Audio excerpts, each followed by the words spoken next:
আসসালামু আলাইকুম আরহামাতুল্লাহ।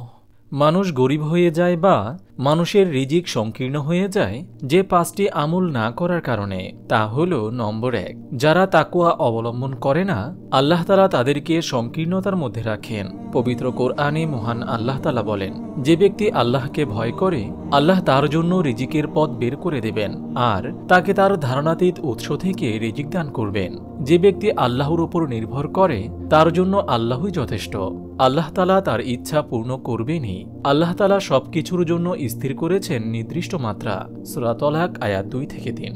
নম্বর ২, আল্লাহ তাআলার কাছে ক্ষমা প্রার্থনা না করার কারণে মানুষের রিজিক সংকীর্ণ হয়। হযরত নূহ আলাইহিস সালামের জবাবে পবিত্র কোরআনে এসেছে, আমি বললাম তোমাদের রবের কাছে ক্ষমা প্রার্থনা করো, তিনি ক্ষমাশীল, তিনি তোমাদের জন্য প্রচুর বৃষ্টি বর্ষণ করবেন, তিনি তোমাদের সমৃদ্ধ করবেন ধন সম্পদ ও সন্তান সন্ততিতে এবং তোমাদের জন্য স্থাপন করবেন উদ্যান ও প্রবাহিত করবেন নদী নালা। সূরা নূর আয়াত ১০ থেকে ১২।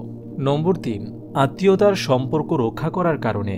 এ প্রসঙ্গে হাদিসে এসেছে, হযরত আলী রাদিয়াল্লাহু তাআলা আনহু কর্তৃক বর্ণিত, তিনি বলেন, নবী করিম সাল্লাল্লাহু আলাইহি ওয়াসাল্লাম বলেছেন, যে ব্যক্তি পছন্দ করে যে তার জীবিকা বৃদ্ধি করা হোক এবং জঘন্য মৃত্যু থেকে পরিত্রাণ পাক, তাহলে সে যেন আল্লাহকে ভয় করে এবং আত্মীয়তার বন্ধন বজায় রাখে।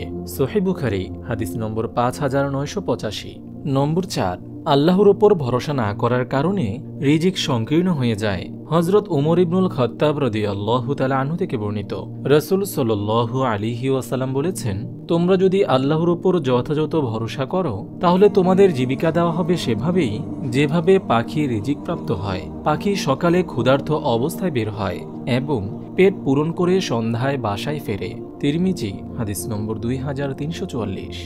নম্বর ৫, যথাযথভাবে আল্লাহর ইবাদত না করার কারণে। হযরত হুদ আলাইহিস সালামের ভাষায় পবিত্র কোরআনে এসেছে, হে আমার জাতি, তোমরা তোমাদের রবের কাছে ক্ষমা প্রার্থনা করো, অতঃপর তার দিকে নিবিষ্ট হও, তিনি তোমাদের প্রচুর বৃষ্টি বর্ষণ করবেন এবং তোমাদের শক্তি বর্ধিত করে দেবেন, আর তোমরা অপরাধী হয়ে মুখ ফিরিয়ে নিও না। সূরা হুদ আয়াত ৫২।